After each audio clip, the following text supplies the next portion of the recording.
देश की राजधानी दिल्ली में अवैध निर्माण का मुद्दा लगातार सुर्खियों में बना रहता है। जगह जगह नियमों और कानूनों की अनदेखी कर इमारतें खड़ी की जा रही हैं, जिससे न केवल शहर की सुंदरता पर असर पड़ रहा है बल्कि लोगों की सुरक्षा पर भी खतरा मंडरा रहा है। ऐसे हालात में जो लोग नियमों को ताक पर रखकर अवैध निर्माण को बढ़ावा देते हैं या भ्रष्टाचार का सहारा लेते हैं, उनके खिलाफ अब आवाज उठाने की शुरुआत हो चुकी है। इसी दिशा में एंजल एसोसिएशन ऑफ इंडिया ने एक खास पहल की है, जिसका उद्देश्य को अवैध निर्माण और भ्रष्टाचार से मुक्त कराना तथा लोगों को जागरूक करना है। मेरा नाम डॉक्टर शिल्पा गुलाटी है कि अनऑथोराइज्ड कंस्ट्रक्शन को लेकर हम लोगों ने आवाज उठाई थी। हमारी संस्था भी है, मैं संस्था की चेयरपर्सन हूँ। एंजल एसोसिएशन ऑफ इंडिया इसके नाम से हमारी एक संस्था है जो पिछले 16 साल से लगभग काम कर रही है।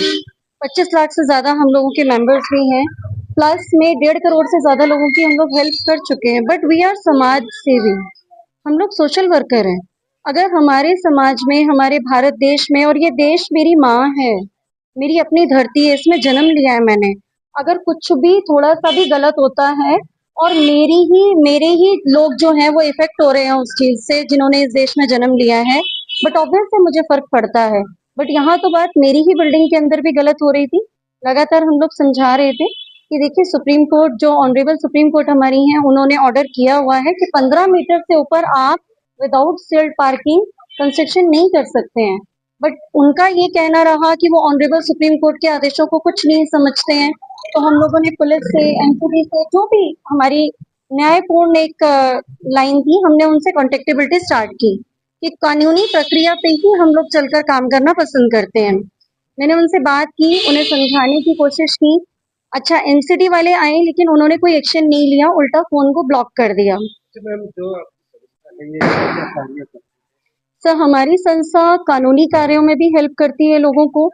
जैसे अगर उन्हें कोई पर्टिकुलर कोई कानूनी समस्या है, कोई मदद की जरूरत है, तो हमारे वकील, हमारे पर्टिकुलर जो भी लोग हैं, वो उनको मदद करते हैं। बस उनकी जो समस्या है वो जेन्युइन होनी चाहिए, उनके पास पूरा का पूरा प्रॉपर एक एविडेंस होना जरूरी है। अगर उनके पास एविडेंस नहीं है, उस चीज का सबूत नहीं है, तो फिर हम लोग भी हेल्प नहीं कर सकते। क्योंकि देखिए, कानून जो है, हमारी कोर्ट्स हैं, हमारी पुलिस है, हमारी जितने भी संस्थान हैं सरकारी, वो सब तभी एक्शन ले सकते हैं जब आपके पास एक प्रॉपर एविडेंस होना जरूरी है, सबूतों के आधार पर ही। वरना तो कोई भी आएगा, किसी पे भी कोई भी इल्जाम लगाएगा, तो ऐसे कोई भी सच्चा नहीं माना जा सकता। ये कागज ले रहे हैं आप, क्या कागज है? ये पेपर्स सर मेरे पास हैं, जिसमें 2 जजमेंट्स हैं। एक का तो हमने अपनी उसमें जिक्र भी किया था, जो हमने दिल्ली हाई कोर्ट में, ऑनरेबल दिल्ली हाई कोर्ट को एक पिटीशन अपना फाइल किया था। उसमें परसों एक जजमेंट भी आई, और मैं बहुत बहुत आभारी हूँ हमारी ऑनरेबल दिल्ली हाई कोर्ट की, honourable supreme court of India की, कि जिन्होंने ऐसे प्रावधान, ऐसे कानून हम लोगों के लिए बनाए हैं कि हमें किसी को भी ज्यादा भटकने की जरूरत नहीं है। बस अवेयरनेस की कमी है लोगों में। और मैं ये कहना चाहूंगी कि देखिए, सबसे पहले मैं संस्था की तरफ से एक मैसेज देना चाहती हूँ इस वक्त, हम केस नहीं जीते, आप सब केस जीते हैं। बस आपके डर की जो एक बात थी वो भी निकल कर आ जाती है, क्योंकि कोर्ट का आश्वासन बहुत बड़ा है कि हम बैठे हैं। अगर आपके साथ गलत हो रहा है, गैर कानूनी कुछ भी हो रहा है, तो कोर्ट कभी भी गलत नहीं करती है। कोर्ट का फैसला हमेशा गैर कानूनी के खिलाफ ही आता है। क्या संदेश आप देना चाहते अभी मैं ये संदेश देना चाहूंगी अपनी संस्था की तरफ से कि अगर आप किसी भी सरकारी ऑफिसर की, किसी भी तरह की, किसी सरकारी संस्था के किसी करप्शन की वजह से आप कहीं भी अफेक्टेड है भारत देश में, तो हमारे जो 25 लाख से ज्यादा मेंबर्स हैं, आपको वो वहीं पर पर्टिकुलरली मदद देंगे। आपको घबराने की जरूरत नहीं है, हमारी संस्था आपको पर्टिकुलर हेल्प करेगी। आपका नाम आप नहीं जाहिर करना चाह रहे हैं, आप मत करिए। आप अपनी जो भी एफएसएल की रिपोर्ट है उसके साथ आप हमें सबूत दीजिए, लेकिन पर्टिकुलर आपका जो एविडेंस है वो एफएसएल रिपोर्ट के साथ होना चाहिए, मेरी रिक्वेस्ट है। एंड सबसे बढ़ के मेरी एक रिक्वेस्ट ये रहेगी आप लोगों से कि डरना बंद कर दीजिए। क्रिमिनल इतने ज्यादा नहीं है जितने हम लोग हैं। आपकी संस्था के कैसे संपर्क करें? कोई जी, मेरी संस्था का हेल्पलाइन नंबर हमने हर जगह दिया हुआ है, 9870232307। बीच में मैं नहीं बैठ रही थी तो लोगों को कई समस्याओं का सामना करना पड़ा था, क्योंकि थोड़ा सा ऐसी चीजें थी, कुछ ऐसे सर्कमस्टांसेस थे कि मैं पर्टिकुलर डायरेक्टली नहीं थी। अब मैं डायरेक्ट इस नंबर पर अवेलेबल हूँ। आपको कुछ भी, किसी से भी कोई भी समस्या है, आप मेरे से संपर्क डायरेक्टली कर सकते हैं। इवन हिंदू, मुस्लिम, सिख, ईसाई कोई भी हो, हमारी संस्था एकता पर बल दे रही है। आपको डरने घबराने की जरूरत नहीं है, देश को एकता की जरूरत है, देश में एकता की जरूरत है। इस वक्त आप लोग कहीं भी घबराइए मत, छुपिए मत, बैठिए मत।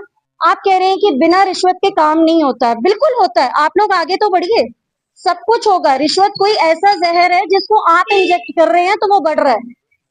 आप रिश्वत देना बंद कर दीजिए, रिश्वत लेने वाले खुद ही पीछे हटना शुरू हो जाएंगे। उन्हें पता है बिना रिश्वत के काम करना ही पड़ेगा। देश की जनता को क्या? देश की जनता को मैं यही कहना चाहूंगी कि देखिए, ये देश हमारा है, हमारी संपत्ति है, हमारा घर है। इसे बदनाम होने से बचाइए। बदनाम होने से बचाइए इन द सेंस कि कुछ भी गलत होता है तो पूरे देश का नाम खराब हो जाता है। उसे खराब मत होने दीजिए। ये मेरी धरती है, इसे मुझे स्वर्ग बनाना है। गंदगी है तो सबसे पहले मैं उठ के साफ करूं। अपना घर साफ करती हूँ ना मैं, तो अपना देश भी सबसे पहले साफ करना बनता है। फिर चाहे वो कानून के खिलाफ गंदगी हो, चाहे वो किसी भी बारे में हो, आपको सामने आना होगा। ये रिस्पॉन्सिबिलिटी है कि हम जो निर्धारित संस्थाएं हैं उनके पास पहुंचे। ये मेरा देश के लिए मैसेज है। ये देश हमारा है। आप लोग आगे नहीं खड़े होंगे तो कोई नहीं आ सकता है आपकी मदद के लिए। हम लोग खड़े हैं। आप हेल्पलाइन नंबर पे जब भी संपर्क करना चाहें, हेल्पलाइन नंबर के ऊपर हमारे नाम से एप्लीकेशंस के साथ में आप लोग अपना जो भी एविडेंस है उसको एफएसएल रिपोर्ट के साथ में आप व्हाट्सएप पर सेंड कर सकते हैं। हम लोग पूरी तरह से पूरे देश में, आप जहां कहीं भी, आपको पर्टिकुलर दिल्ली आने की जरूरत नहीं है। हर जगह हमारी जो संस्था के लोग हैं, वो मेंबर्स आपकी मदद के लिए मौजूद हैं। वो आपको हेल्प करेंगे, हर तरह से आपकी मदद होगी।